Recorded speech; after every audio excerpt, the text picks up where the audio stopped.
Go ahead. Going right on the freeway, so much quicker. Good afternoon. We're calling the meeting to order on this beautiful summer day in August. Melanie, Commissioner call the Barquette, roll. Commissioner Duffy, Present? Commissioner Stevens, Commissioner Trezza, Commissioner Griffin is absent, Vice Chairman Sawyer is running late, Chair Atwater. Here. You do have 5 commissioners present, does constitute a quorum. Thank you very much.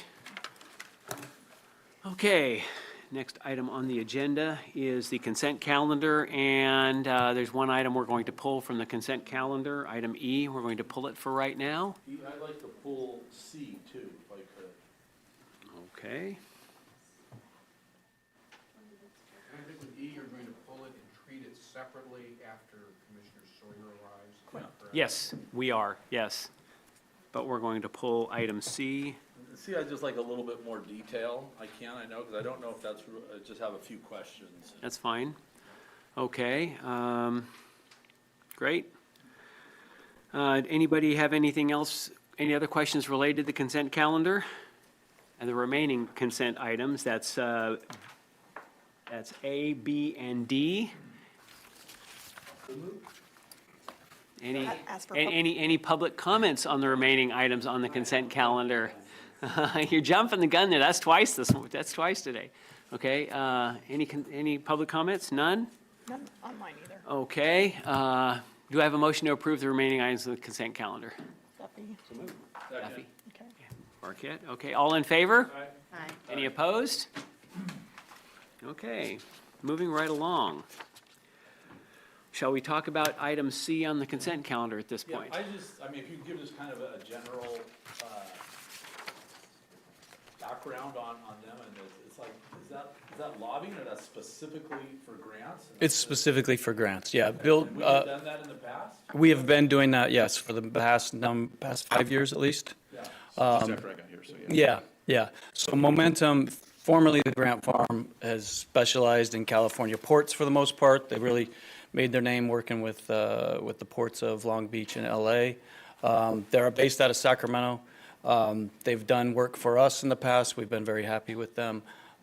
They kind of help us when we get a grant that's maybe administratively too big for us to handle, which some of the ones we've recently got are. They can weigh in, they can help us with the administration of the grant for the most part. And that's what it is, it's administration of the grant, or it's like helping write the grant? In some cases, it's helping write the grant as well. Yeah, it depends. For smaller grant applications, like port security grant, things like that, Daniel has come on board. He can handle a lot of that stuff. And he actually came from Momentum. And that's not why we went with Momentum, yes. They're very good. We got a number of really good, did we get 10 or 11 proposals? We got 10 proposals for this work, really good firms. We're going to continue to come back with, we're going to get somebody specific to do EPA clean ports. So we'll be bringing somebody else back for that. But Grant Farm is just kind of help us overall administratively run the grants. Is it all state, or is it federal too? It's both state and federal. And are they helping us with that problem we had with the repurposing the funds, or they don't do that? No, that's a separate group that, That's on here as well. That is, yes. right? Or isn't it after? Is it number 5? No? Yes, that is D. Yeah, Yes. those are the ones that are helping with, they don't do that other kind of work either, these guys? They could, and I believe, did Momentum? What I'm talking about is we got a bunch of money, but we got to reposition it to. Yes. So we've got to modify our scope for the They bid on it? Do you PFIT know? funding. I'm trying, Momentum did not, they did not, We had 3 or 4 bidders on that. yes. And GHD is specialized in this. They've done it very successfully for the Port of Hueneme. So we kind of see what other ports are doing and see, who's had good experiences with what consultants. Any other questions on item C? So do they help you with the reimbursables if it's like a state grant for, it gets reimbursed, or are they just doing the upfront work? Are They, doing the grant reporting, are they doing any of the back end things so that you get your Yes, they help with all of it. As much as we need them to, they will help. And they kind of fill in where we need them to. So in a lot of cases, their time and effort is refundable as well through the grant. Daniel, anything else that Momentum does? Primarily if we need some more manpower on some of the grants, that they'll help as needed. But, yeah, they help a lot with grant writing, grant research. A lot of grant research. Budget research as well, so they'll know when funding is becoming available in the future, or if there was funding we were anticipating and it's not available, then we can spread it around that. So they do a lot of that as well. So could you give me some context of how many port employees work on grants and how much this is augmenting for our purposes? Because that's what you're talking about, right? This augments our internal staff? Not necessarily. There are a lot of, bigger ports with huge staffs that still use Momentum and firms like Momentum. I don't know about the other ports. I'm asking you Oh. why we're doing it. Are we doing it to We are augment doing our it to- staff, or are we doing it for other reasons? We're doing it to augment staff, for one, and we don't have, we'd have to find the right people. Everybody who works on grants full-time, for the most part, they go to firms like Momentum. I don't know if that answers your question. So how many folks do we have internally that work on grants? Daniel is specific to grants. I help support that. Then we all kind of, we go over the capital improvement plan as a team and sit down and we submit that to Momentum so they have idea of where we're going and things that are important to us so that they can specifically target grant opportunities that meet our needs. Okay. So, That helped me, because I was gonna ask you, because I don't think I heard what you said before. They help with the writing and the research, or they don't? they do. They do, Yes. okay. So 100%. Okay, so they have their eyes and ears out there on grants that we might not otherwise know about. Absolutely. maybe, Okay, And a lot of times they shoot a lot of things to us that just don't match or that, Right. but they're aware of what we need, like you absolutely. said. They're aware of all of our priorities. Yes, Quick question, so we have used them in the past, right? we have. And so has it obviously paid off in the past? I mean, Yes. Okay, We've done great. I mean, this last few years have been kind of, we've got more grants than we've ever gotten before. Almost now, it's almost unmanageable, so we're trying to maybe slow down a little bit, but, or we're trying to catch up, actually, I should say. We've gotten about, in the last 3.5 years, about 170 million in grant funding, so, Yeah, yeah. which they've been a Okay. part of all those, right, even CalSTA. they have. Good, let's not slow it down. Well, we've got to Retract that build, statement. we've got Retract to, that I'm sorry, statement. we just Slow have to down. build fast. We gotta spend it. Yes. Yeah, we got to work out how to spend it, and where there's matching required, we got to we got to know how to fund that. So, that's the trick, right? Yeah. Okay. Are there any other comments on item C? Any public comments on this item before we move on? Is there a motion to approve this item? So moved. Okay, all in favor? Aye. Opposed? There being none, motion passes. Okay.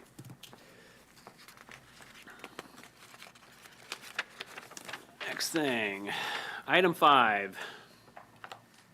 Consideration and possible approval to authorize Port Director to adopt resolutions authorizing the Port Director to accept EPA Clean Ports Grant, et cetera.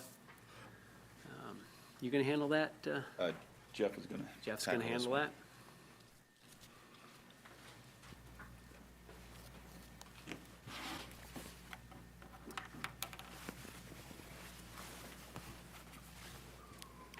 Yeah, so this today is fairly administrative.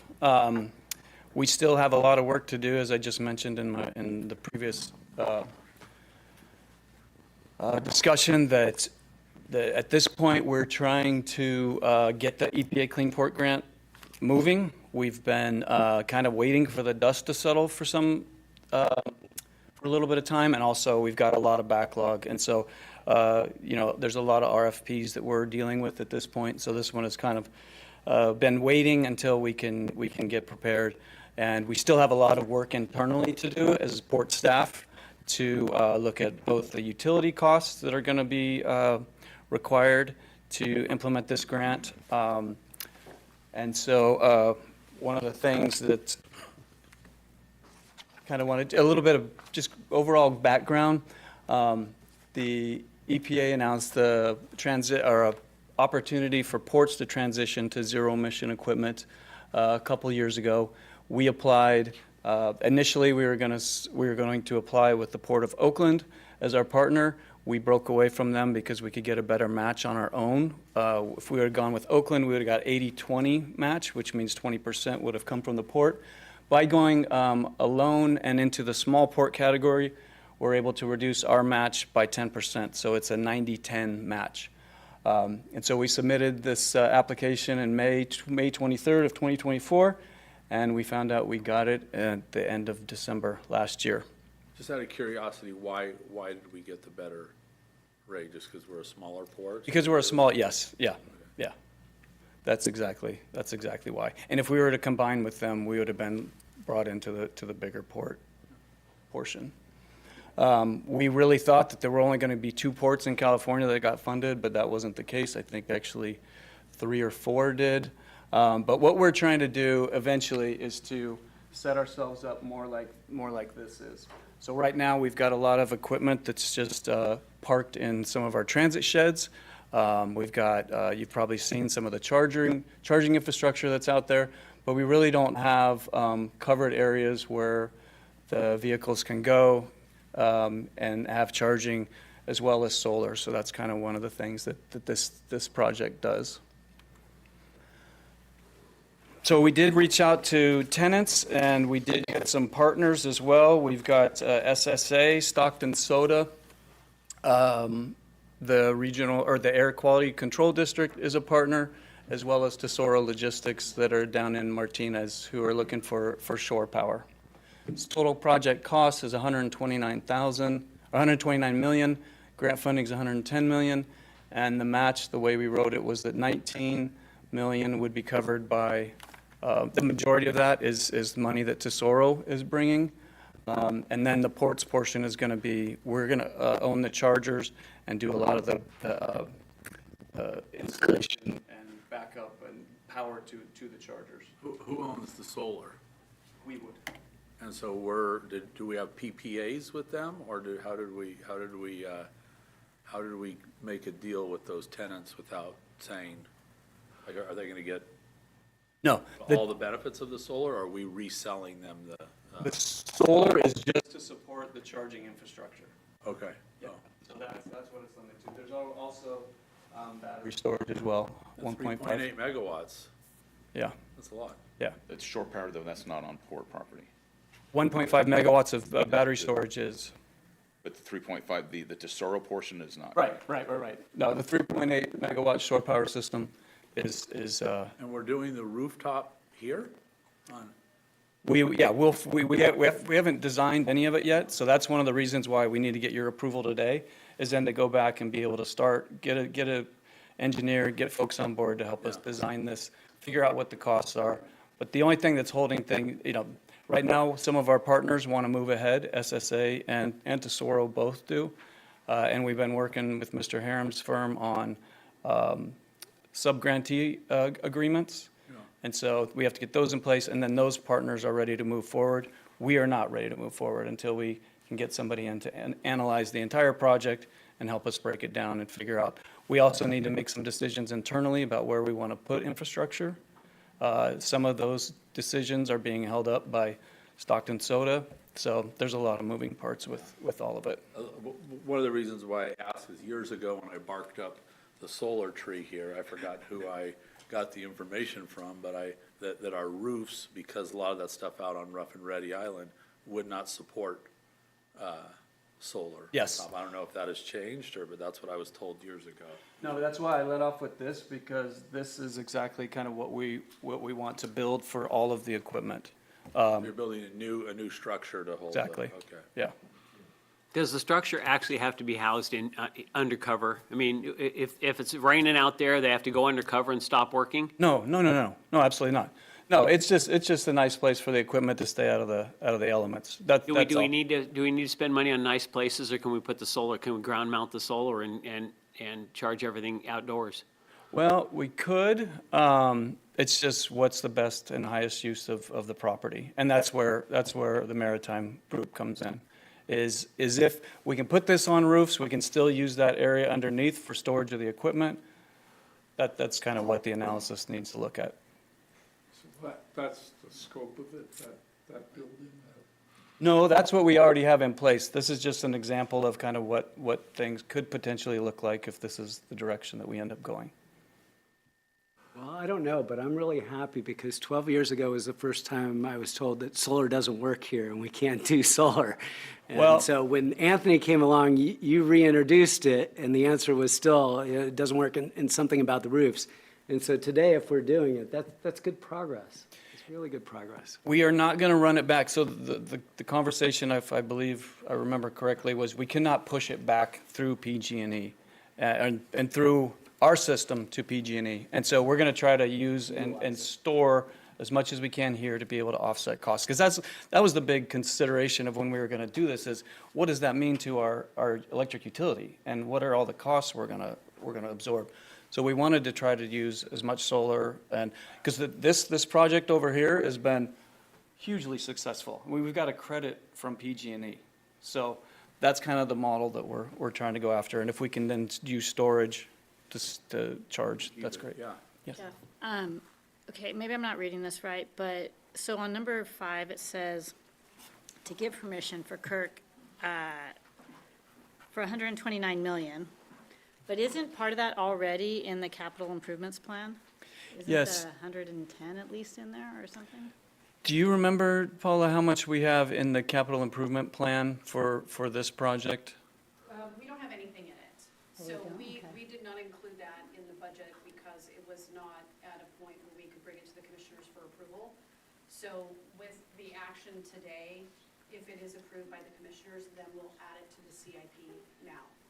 Okay, but really, I mean, what would come out of, 110 we're getting funded, right?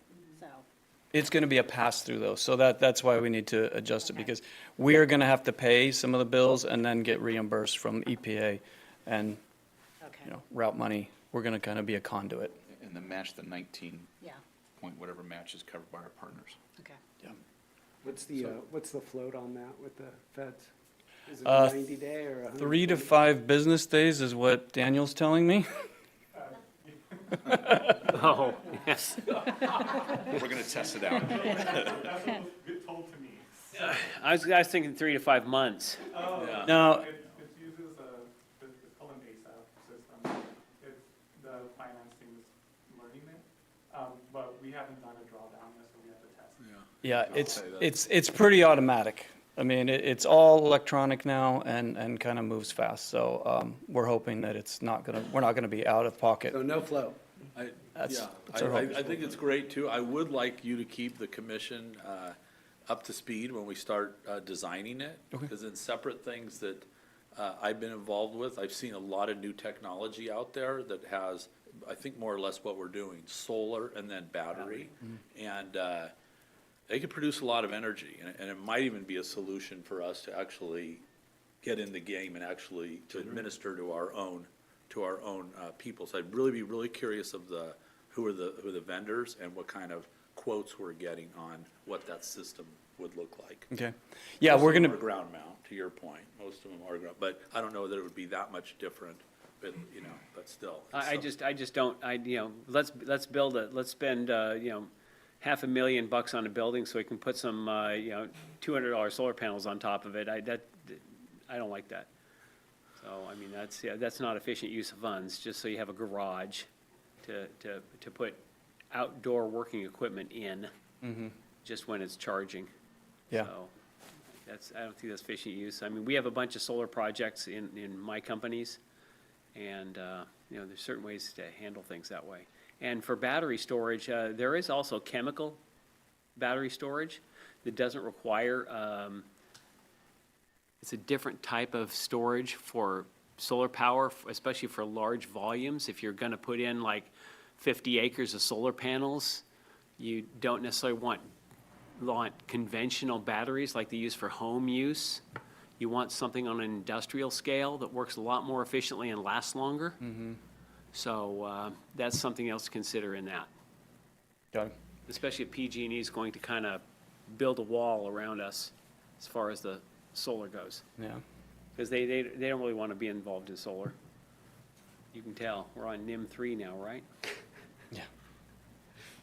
Okay. Any other questions from the commission? Any other comments from the public? I have one other question. What percentage is Stockton Soda of our partners on that? Overall, on the overall grant, Yeah, how much are they? they're in for 9 million. So, 9 of the 19? 19. no, 1 million of the 19. Only one of the 19? Yeah. Oh, This okay. this shows This is kind of- 90-10. This shows who's in for what. Tesoro came with Tesoro's the big one. Yes, Yeah, and then SSA, and then Stockton Soda. and they're the ones that are doing that, so are they gonna own that power system? The 3.8 Tesoro? megawatt thing? Tesoro? Yeah, Yes, that's for them to plug ships in. And Momentum actually brought them to us as a partner. It made, just a regional aspect to this grant application, made it look a little bit more appealing, as well as being able to reduce ship emissions, which Okay. we tried to do in this with the bonnet technology, but EPA would not fund anything that was not zero emission. Even though the bonnet reduces emissions by 96%, yeah. they would not do it. There may be, now, I'm hearing from other agencies that they're starting to modify those requirements a little bit and to allow for near zero emissions. So I don't know if that will happen with EPA, but we're seeing it with other agencies. And they'll use all that power? They will use 3.8 megawatts? Yeah, to that's solar what it power? takes to plug in those ships, to run their ship via, God, what was our total use here last year? Like 6 megawatts, I think, wasn't it? right? Yeah. And they're using almost 4? All on the, Think about LA or Long Beach when they're plugging the Yeah. multiple container ships in, it's massive. yeah. But Yeah. everybody else doesn't use that much then, huh? It's the whole port? Or is that new energy, or that's what they're using currently? These guys? no, they're not Solar. using anything now. Right now, their emissions are going up. So what they're Is it a gonna do now is, generator? no, it's their auxiliary engines that they're using now, but they're gonna shut all of that down and plug the vessel in Okay. via shore power. And so they're gonna need to be able to It's op, all new power that they're. it's all new power, Got it. yeah, yeah. Good. So this will help us tremendously. There's also some workforce development opportunities in here that we're actually even starting this week, not associated with this grant, but it will funnel into this grant. It'll tremendously help us with our emission reduction goals. So can I ask about that? When do you think that plug-in, like that part will be done? Are we talking a year, 2 years? The plug-in for the ship Yeah. at Martinez, it'll probably take them 2 to 3 years to get that done. And then I'm hoping we somehow will track, like, how much emissions is being Oh, yes, saved, all that. 100%, Yeah, yes. good. That's good. Yeah, we will track. Daniel, do you know how soon? I know Tesoro's anxious to get going, but have they mentioned timeline for their project? Yeah, like around 3 years. 3 years, Yeah, okay. and then as a part of the grant, we have to track performance of the projects, but be able to track the emissions that are reduced through the performance rate. Yeah. So another thing that this does is also pays for a grant administrator. So we've got proposals for that as well. So we'll be back to you very soon with proposals just to help us manage this grant. This is by far the biggest project we've ever done. We want to make sure we're doing it right. And so we, Will you hire outside to handle the We grant will. reporting and everything? we will, yeah. Yeah, it's a that it's a be one of lot. those- That's what we great just with that- approved though, didn't we? And aren't they gonna do it? No, No. no. That's just for the ports overall. The other consultant is covered. We already wrote that into the grant. So, no, that'll be just a focus on the reporting requirements for this grant. It's significant, and especially with all the sub-grantees. We have to make sure that all of our sub-grantees are fulfilling federal obligations as well. So it's a little bit more complicated than So, just us doing it. yeah, and just one last question. Where did we get all these numbers if we haven't decided it? These are just like guesses or what? No, this is ballpark pretty well established, but this was from our application. Okay, So the only thing that we really don't know right now is how much infrastructure, how much money the port potentially could have to spend to install the charging infrastructure. Because the grant only pays for up to the meter. Anything behind the meter is going to be on us, so we need to figure out what that looks like. And that's exactly why we put in so much solar and battery storage, is because we were trying to minimize the impact to the port's electric utility. Because battery and solar is on the grant side of the meter, correct? Yes. Yeah. Yeah. Not on the power supplier side. Any other comments? Okay, do I have a motion to approve this, So moved. this item? That's what I was saying. Yeah, that's what I was saying. Is there a second? Yeah, second. Mr. Barquette, seconds. All in favor? Aye. All opposed? Okay, there being no opposition, this item is passed. Mr. Chairman, your little $500,000 shed is actually 4.8 million. That's what I was asking. No, I'm just talking about the metal enclosure, not the batteries and chargers No, that inside. was another 8.5. Was it really? That's why I was wondering where the numbers came from. That's why I don't like sheds. That's a nice shed. Okay, committee reports. In the port, they cost a lot of money. No report, Government sir. project. No report? No report. None. Okay, there being no committee reports, we'll move on. Port director's comments. A couple of things. We have a POC meeting 20th, Jeff, is that right? Yes. 4 PM. You should have all gotten an invitation to that, I believe. Last week, Jeff and Katie and I were at the APP annual in Nanaimo in BC. It was very worthwhile. Last week, Mike and I was at Thursday. We were at Green Lab. And we talked with a gentleman out from Denmark. He's exploring potential to basically model what they do in Europe, which is regeneration and climate neutral development. So it was pretty interesting. I don't know if it's going to work here in the US, but we'll see. I found it interesting and with some good potential. So we'll see where that goes. But we'll stay on top of that. That's with Green Lab just across the Delta. And then we've been fortunate enough to hire yet another great employee. We have a director of engineering and facilities. And Rod, you want to introduce yourself? Sure. Get up to the podium. Wherever you want. Sure. Please do. Okay. Yeah, good afternoon. I'm Rod Iwashta. I'm the Director of Engineering and Facilities. Really grateful to be here, really happy and excited. I've got about 35 years of experience in the ports industry, and that includes about 6.5 years as Chief Harbor Engineer and Director of Engineering at the Port of San Francisco. There are a couple of things that I'm really proud of that I did in San Francisco, and I think they have a direct impact here at the Port of Stockton. I set up a project management office to help our staff with capital improvement projects. We were having engineers administer capital projects, and we thought it could be a much more efficient if we had the engineers paying attention to the technical things and having project managers administrate and kind of make sure that everybody else was doing their work. And the other thing I'm particularly proud of is I set up a facility inspection and repair project assessment program called FERPA to help better define our deferred maintenance costs.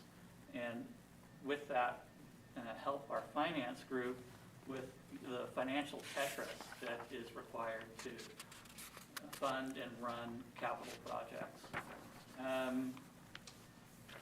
And so, yeah, I see a lot of opportunity here at the Port of Stockton, and again, really excited to be here. Welcome. Thank you. Yeah, thanks, Rod. Yeah. We will keep him busy for sure. Any other comments? No, That's sir. it? Okay. Commission comments. Got anything? Yeah, I'm just going to add on to Kirk already talking about what took place at the Green Economy Lab across the way. So it's a very interesting concept that goes on cross dependencies for power.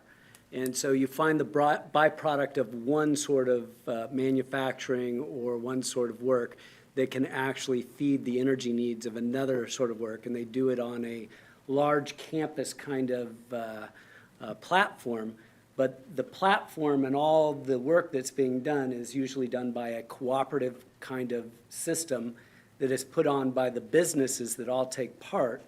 And if they all work together, much less energy costs, much more efficient, much less emissions and all the bad things. So it's a very interesting concept to take a look at. There's some in Northern Europe, there's some down in Abu Dhabi, there's some down in other places in the Middle East. And they're more concept right now, but they're interesting concepts for us to take a look at and see what we can apply to our campus, because I think there's a lot of ways in which we can make our campus more attractive to new industries. It's called Green Economy Lab. That's, and being capital, there's a few groups involved, but across the way, across the channel, the Green Economy Lab is working right now, which does a lot of training, but it also is envisioning what we can do in the future of our area here and how we can put some best practices to use. I can introduce you if you want. It's I'd love interesting. to hear about it, yeah. Happy to also. I mean, it's a good group that I work with quite a bit, and they're trying to do some different stuff, so. Sandy runs out, right? She's, Sandy's the training Okay. part. okay. Yeah. The innovation is coming out of different areas. Any other commission comments? I would just comment that Kirk and Commissioner Sawyer and I went to Washington DC after our last meeting. And, the primary purpose was around this shipbuilding initiative that's been talked about. And I am happy to report back that it is real. I was somewhat skeptical myself going. I was skeptical whether or not there were resources in the government to do it. And secondly, whether or not we would be a competitive spot. On the first one, there is significant money in Trump's big, beautiful bill for this. So, in the billions, and how much could be related actually to what we're doing, we'd have to see, but it's a lot of money. And after a couple of our conversations with a couple of the people, our port can compete very well. I didn't know if we would be deep enough, being that we're more inland and stuff like that, but that doesn't seem to be a problem. Kirk, you may have some other, but I was happy to hear that on many of the things that are important to them, even on power, I think we have enough power now. We might ultimately need more, but we have enough power.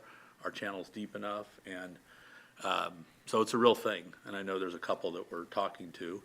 And also, we have had very good meetings on SHARP, which we'll discuss more in, later, but, and there's a way to move forward there. So it was a short but really fruitful trip. So what happens with the shipbuilding? Is it something the city puts forth, or is it something we put forth, or is it? No, I think the way it would work is we would be just a landlord. So you would have a tenant come in, whoever that shipbuilder would be. Public-private partnership. And works a relationship with us, and then. I would say that it's gonna take, that's gonna be our role, we're gonna be that role, but the city has a role too, because like workforce development is very important to them. And it'd be a major investment for somebody, major, right? It's not a small little, so if we land one, which is, we probably only have room for one, from what I heard, it'd be hundreds of millions of dollar investment over 30, 40, it's big. So the city's gonna have to be involved, the county's probably gonna have to be involved. And for us to get one, to come to fruition, it's gonna take everybody.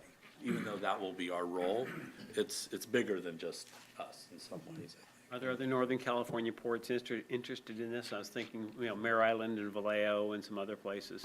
Yeah, I mean. We are at APP and other ports in the Pacific are talking about it as well. No one's talking about it publicly. Yeah. Really, like we are.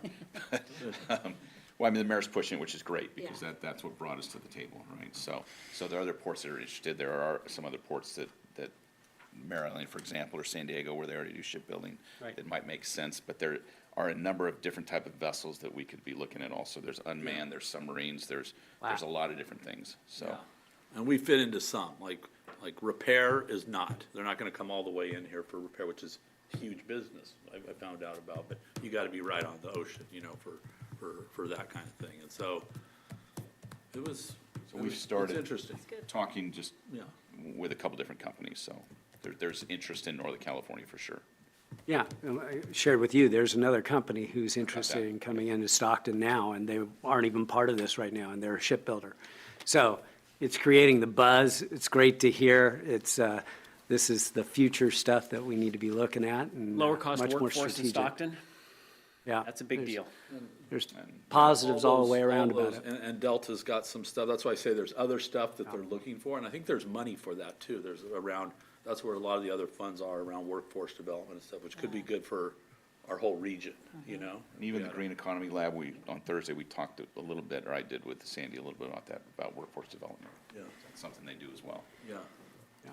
There's a ton of resources right now for our area to do actual workforce development and long-term workforce development. So the spigot's open, and now's the right time to start bringing things together. But it takes everybody, doesn't it? It takes county, city, us, private sector to get something like I this. mean, we're more viable if we're all doing it, Yeah. you know, together, you know? Coordinated effort. That's good. Any other commission comments? I have one. I'd like to acknowledge, we have a supporter in the White House, Ricky Gill, who's been working real hard to push that stuff around the White House for our benefit. He's very, very interested in seeing this geography have some success, so just want to acknowledge him for his help. He's pushing on a couple different fronts for us, whether it be Sharp or shipbuilding, so. Good, Nice to have that. thank you very much. Are there any public comments on non-agenda items? Okay, there being none. So now we're going to move into our closed session. In accordance with the Ralph M. Brown Act, executive session will be conducted pursuant to Government Code 54956.8.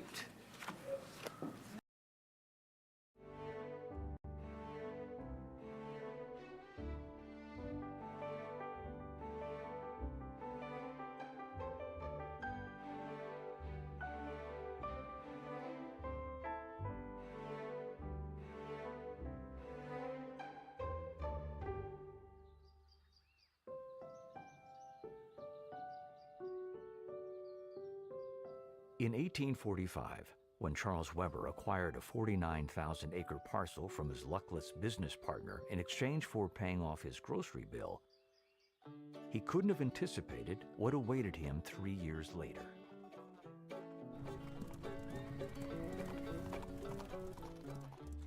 During the gold rush, Argonauts could come to Stockton en route to what were known as the Southern Mines. But the principal artery for transportation and the fastest way to travel was via water. There was no Stockton in those early days. There was Charles Weber's tent town on the San Joaquin River that served as a jumping-off point for the gold fields. He realized that the San Joaquin River was going to be the principal aid in developing his city, and Charles Weber was able to attract enough business people to establish hotels and restaurants and freight companies, and they would cater to the wants and needs of the miners. Those who did not make their fortune, in many instances, had been farmers in their previous lives. And coming back into Stockton or Sacramento, took a look around the Central Valley and realized there was great agricultural potential.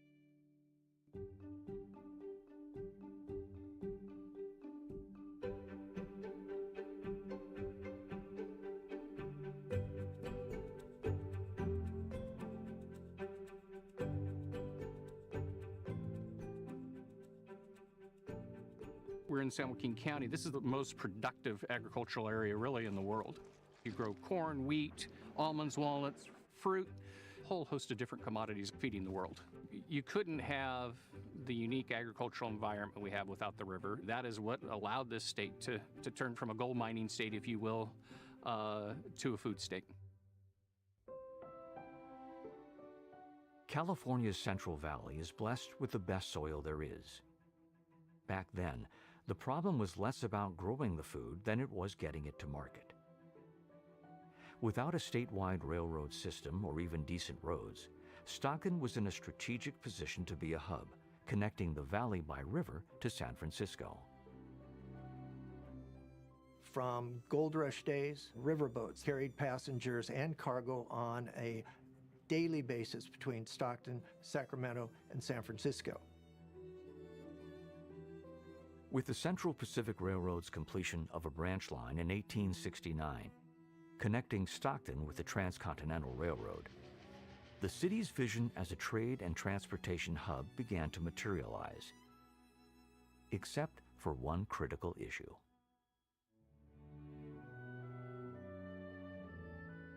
There were rather tortuous waterways leading from San Francisco to Stockton, weaving and turning through the islands. And because of hydraulic mining, there was a lot of sedimentation of these river areas, and so it was becoming rather shallow. In addition, ships were getting larger with deeper drafts, leaving the river's shallow depth a barrier to ocean-going vessels. If the region was going to grow with the times, it had to tame the twisting passage through the delta. Even though no single individual gets credit for proposing a dredged shipping channel, it was Lieutenant Colonel Barton Stone Alexander who drew up the plan in 1870 that showed it was feasible. They kind of choked at the projected $8 million price tag of such a ship canal. And so it continued to be a festering problem for the city of Stockton, being cut off from that ocean-going transportation. Other countries hungered for California products, not just grains, nuts, and cotton, but manufactured goods too. The opportunity for trade was undeniable. When a product moves and how it moves is all dependent on where the destination is. The ship behind me is actually loading rice that's going to Japan. Rice would not be able to get to Japan if it didn't use port facilities, because it doesn't make economic sense to ship the kind of tonnage that one ship can hold in another way, like, say, maybe in an aircraft. Stockton's residents remained convinced their future lay in a navigable ship channel. So in 1925, they passed a $3 million bond toward its construction.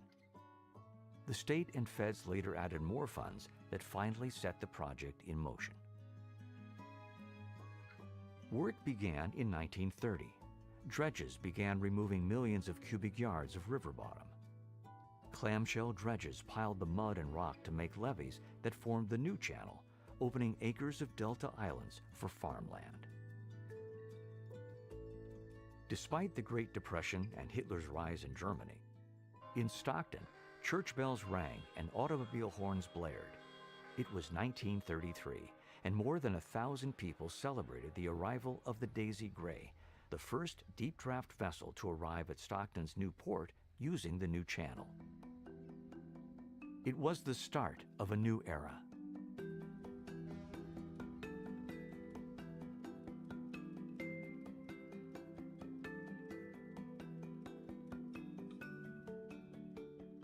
The local responsibility was to develop the facilities.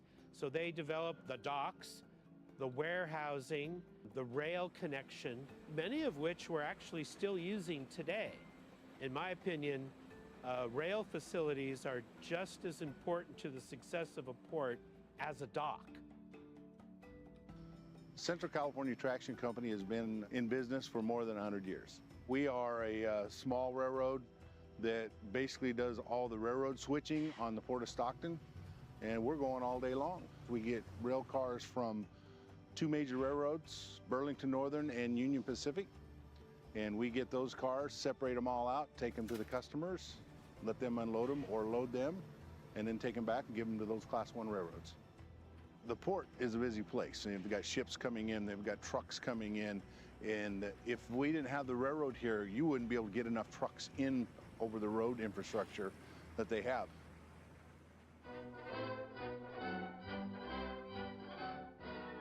When the United States mobilized to fight in World War II, Stockton's port facility became an integral part of the war effort. The United States Army took over the Port of Stockton, and it became the largest vehicle and parts consignment center in the entire United States. The harbor overflowed with 10,000 workers, loading merchant vessels and assembling as many as 125 ships for the war effort, from tugs to minesweepers.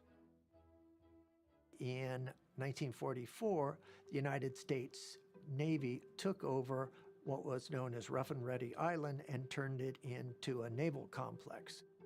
And the Navy held on to this area up until the year 2000, when Rough and Ready Island and all of its developments were turned over to the Port of Stockton.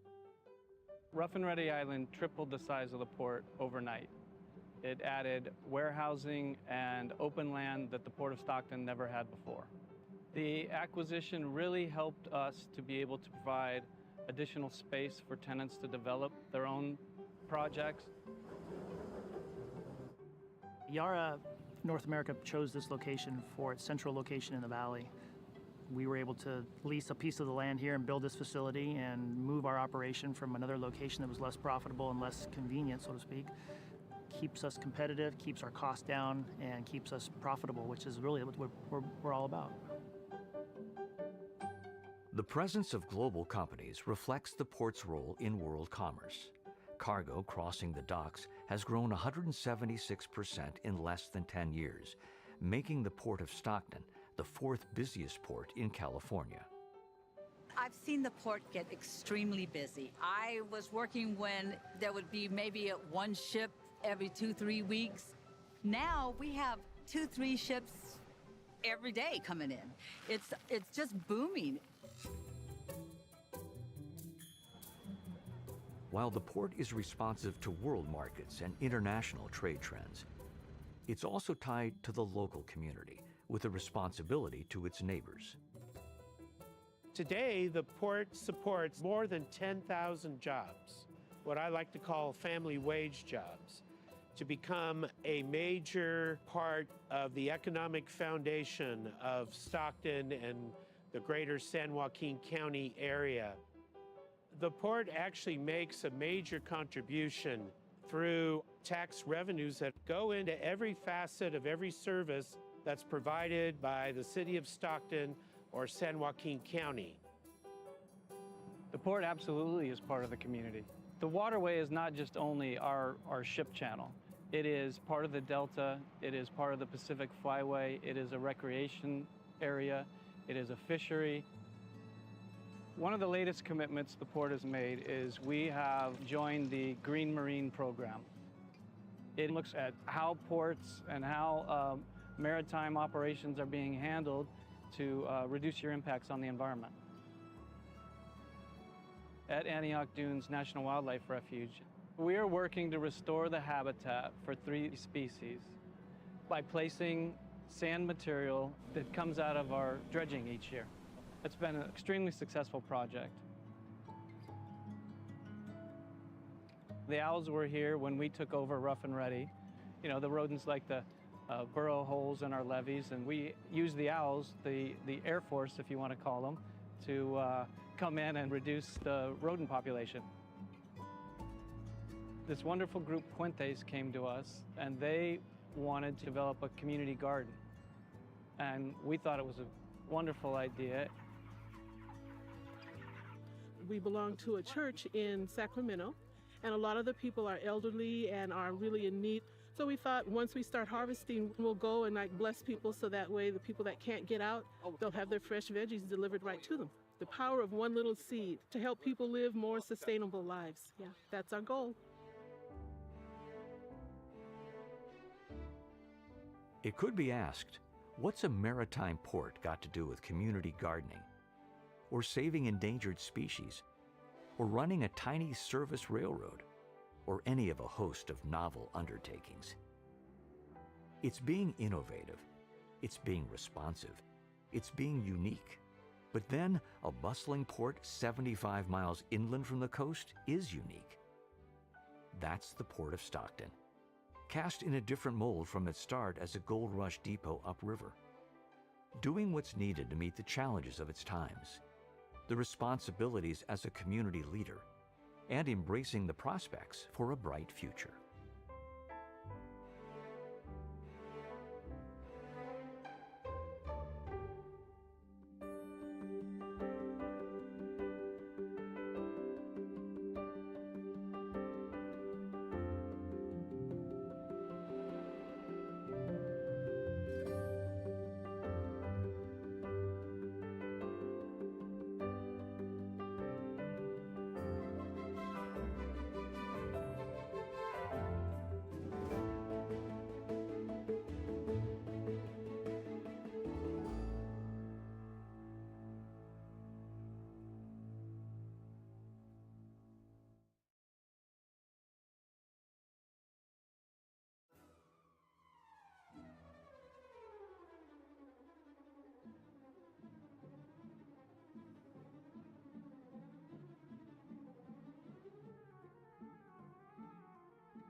Back in 2006, we started building and installing barn owl nest boxes to enhance the barn owl population here at the port.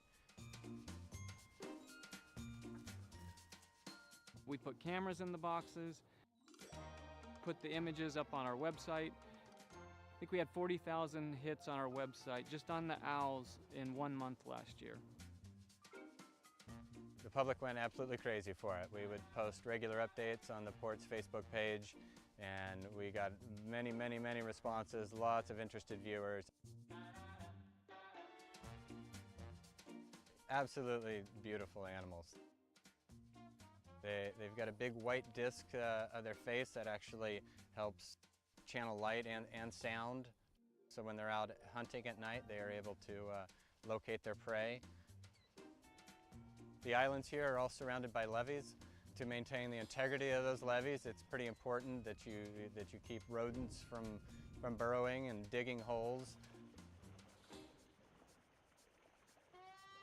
These owls can eat up to 3,000 rodents in a single breeding season. So they're quite an effective method of rodent control. To our knowledge, we have increased the population quite a bit. This particular box behind me last year housed 7 owlets. They all survived to fledging, which is somewhat rare. A typical brood is more in the neighborhood of 4 or 5, but we have 16 of these boxes at the port, and so you do the math, there's a significant number of owlets being reared. I guess it's like the Field of Dreams. Build it and they will come, because they were here in short order, and this particular box has been in use every year since 2006. The point of the OwlBox program is to reduce pesticide use, protect our levees. And in the meantime, now we've got a great project we can also share with the public that creates interaction. The port wants to do everything they can to enhance the environment and support local wildlife.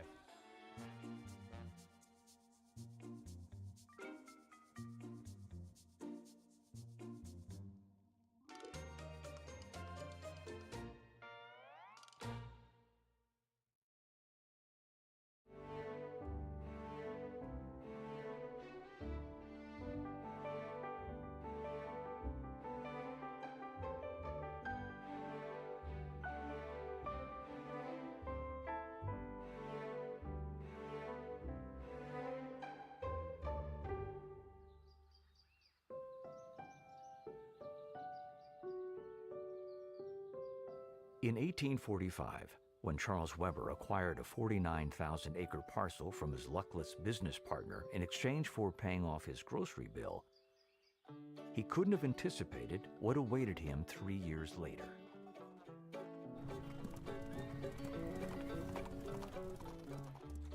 During the gold rush, Argonauts could come to Stockton en route to what were known as the southern mines. But the principal artery for transportation and the fastest way to travel was via water. There was no Stockton in those early days.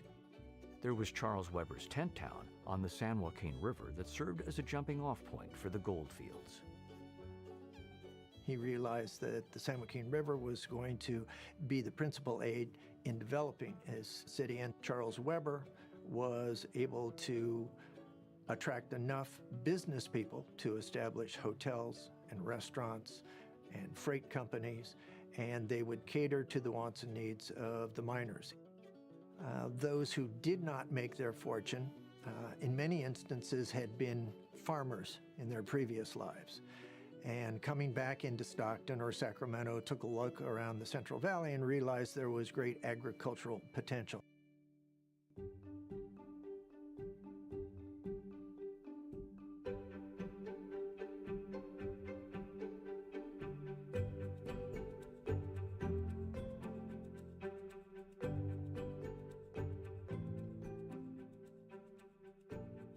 We're in San Joaquin County. This is the most productive agricultural area really in the world. You grow corn, wheat, almonds, walnuts, fruit, a whole host of different commodities feeding the world. You couldn't have the unique agricultural environment we have without the river. That is what allowed this state to turn from a gold mining state, if you will, to a food state. California's Central Valley is blessed with the best soil there is. Back then, the problem was less about growing the food than it was getting it to market. Without a statewide railroad system or even decent roads, Stockton was in a strategic position to be a hub, connecting the valley by river to San Francisco. From gold rush days, riverboats carried passengers and cargo on a daily basis between Stockton, Sacramento, and San Francisco. With the Central Pacific Railroad's completion of a branch line in 1869, connecting Stockton with the Transcontinental Railroad, the city's vision as a trade and transportation hub began to materialize, except for one critical issue.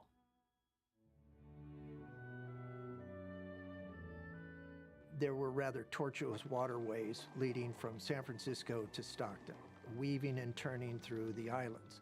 And because of hydraulic mining, there was a lot of sedimentation of these river areas, and so it was becoming rather shallow. In addition, ships were getting larger with deeper drafts, leaving the river's shallow depth a barrier to ocean-going vessels. If the region was going to grow with the times, it had to tame the twisting passage through the delta. Even though no single individual gets credit for proposing a dredged shipping channel, it was Lieutenant Colonel Barton Stone Alexander who drew up the plan in 1870 that showed it was feasible. They kind of choked at the projected $8 million price tag of such a ship canal. And so it continued to be a festering problem for the city of Stockton being cut off from that ocean-going transportation. Other countries hungered for California products, not just grains, nuts, and cotton, but manufactured goods too. The opportunity for trade was undeniable. When a product moves and how it moves is all dependent on where the destination is. The ship behind me is actually loading rice that's going to Japan. Rice would not be able to get to Japan if it didn't use port facilities, because it doesn't make economic sense to ship the kind of tonnage that one ship can hold in another way, like, say, maybe in an aircraft. Stockton's residents remained convinced their future lay in a navigable ship channel. So in 1925, they passed a $3 million bond toward its construction.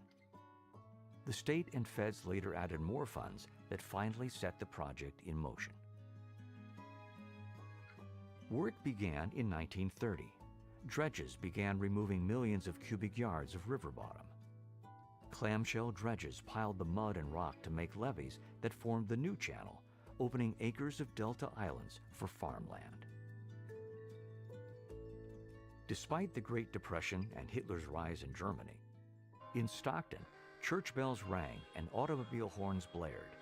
It was 1933, and more than 1,000 people celebrated the arrival of the Daisy Gray, the first deep draft vessel to arrive at Stockton's new port using the new channel. It was the start of a new era.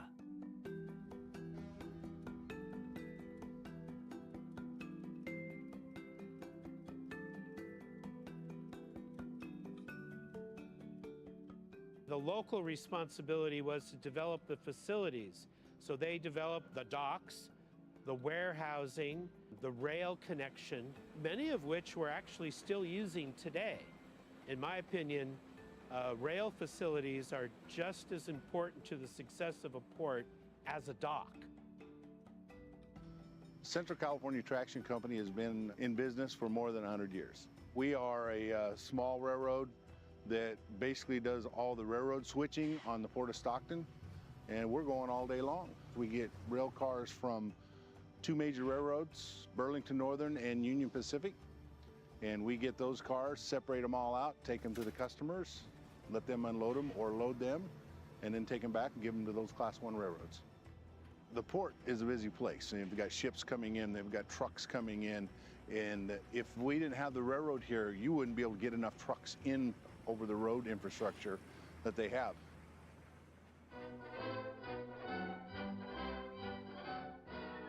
When the United States mobilized to fight in World War II, Stockton's port facility became an integral part of the war effort. The United States Army took over the Port of Stockton, and it became the largest vehicle and parts consignment center in the entire United States.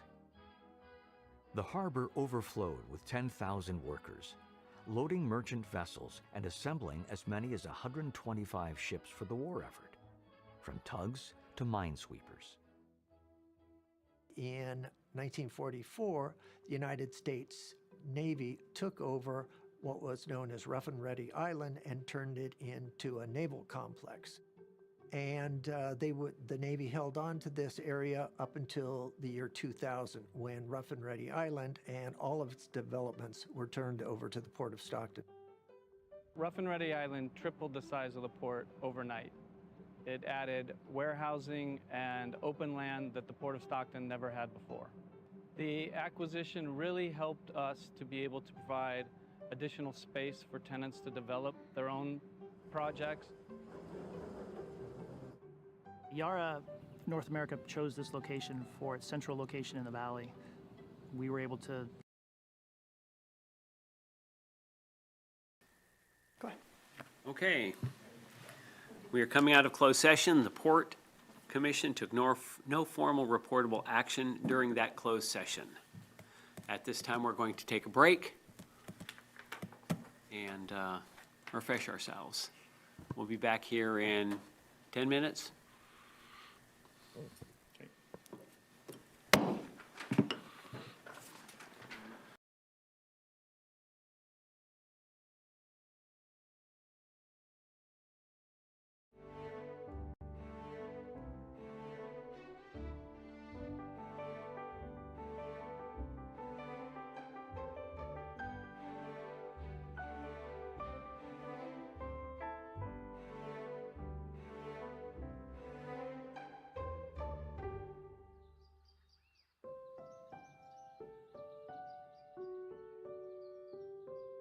In 1845, when Charles Weber acquired a 49,000-acre parcel from his luckless business partner in exchange for paying off his grocery bill, he couldn't have anticipated what awaited him 3 years later.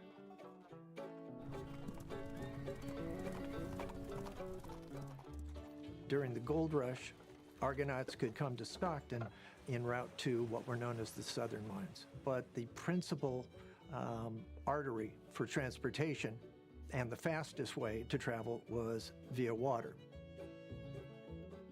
There was no Stockton in those early days.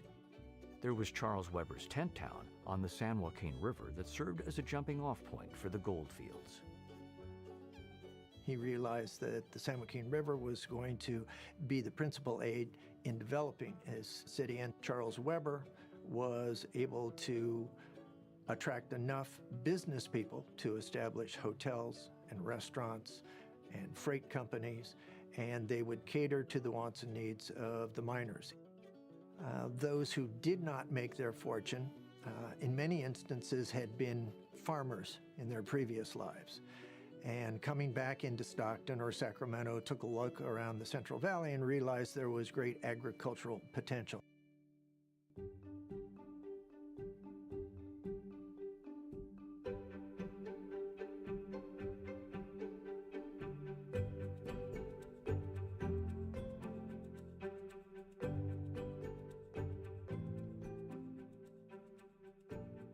We're in San Joaquin County. This is the most productive agricultural area really in the world. You grow corn, wheat, almonds, walnuts, fruit, a whole host of different commodities feeding the world. You couldn't have the unique agricultural environment we have without the river. That is what allowed this state to turn from a gold mining state, if you will, to a food state. California's Central Valley is blessed with the best soil there is. Back then, the problem was less about growing the food than it was getting it to market. Without a statewide railroad system or even decent roads, Stockton was in a strategic position to be a hub, connecting the valley by river to San Francisco. From gold rush days, riverboats carried passengers and cargo on a daily basis between Stockton, Sacramento, and San Francisco. With the Central Pacific Railroad's completion of a branch line in 1869, connecting Stockton with the Transcontinental Railroad, the city's vision as a trade and transportation hub began to materialize, except for one critical issue.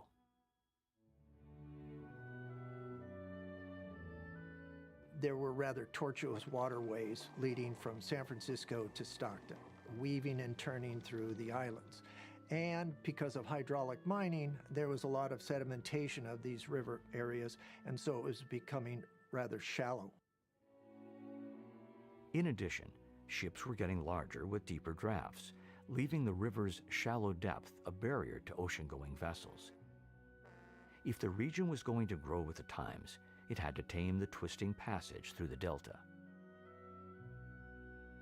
Even though no single individual gets credit for proposing a dredged shipping channel, it was Lieutenant Colonel Barton Stone Alexander who drew up the plan in 1870 that showed it was feasible. They kind of choked at the projected $8 million price tag of such a ship canal. And so it continued to be a festering problem for the city of Stockton, being cut off from that ocean-going transportation. Other countries hungered for California products, not just grains, nuts, and cotton, but manufactured goods too.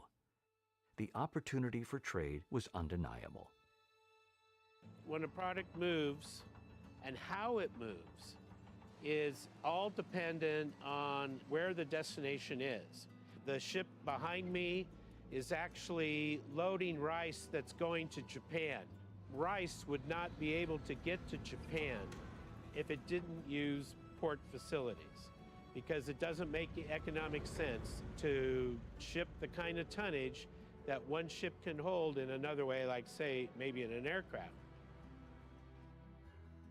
Stockton's residents remained convinced their future lay in a navigable ship channel. So in 1925, they passed a $3 million bond toward its construction. The state and feds later added more funds that finally set the project in motion. Work began in 1930. Dredges began removing millions of cubic yards of river bottom. Clamshell dredges piled the mud and rock to make levees that formed the new channel, opening acres of delta islands for farmland. Despite the Great Depression and Hitler's rise in Germany, in Stockton, church bells rang and automobile horns blared. It was 1933, and more than 1,000 people celebrated the arrival of the Daisy Gray, the first deep draft vessel to arrive at Stockton's new port using the new channel. It was the start of a new era.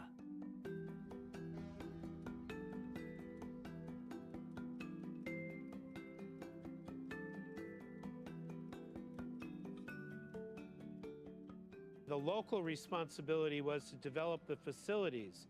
So they developed the docks, the warehousing, the rail connection, many of which we're actually still using today. In my opinion, rail facilities are just as important to the success of a port as a dock. Central California Traction Company has been in business for more than 100 years. We are a small railroad that basically does all the railroad switching on the Port of Stockton, and we're going all day long. We get rail cars from two major railroads, Burlington Northern and Union Pacific, and we get those cars, separate them all out, take them to the customers, let them unload them or load them, and then take them back and give them to those Class 1 railroads.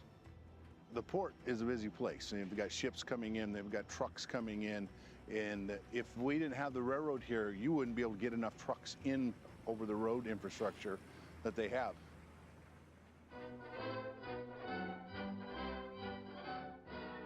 When the United States mobilized to fight in World War II, Stockton's port facility became an integral part of the war effort. The United States Army took over the Port of Stockton, and it became the largest vehicle and parts consignment center in the entire United States.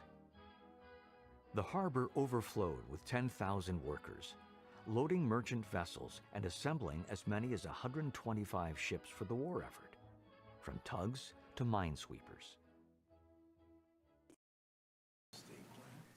So, we're good to go? You can go back into, okay. Okay. Turn on your microphones. We're going back into open session after our break. Can you make the motion, my friend?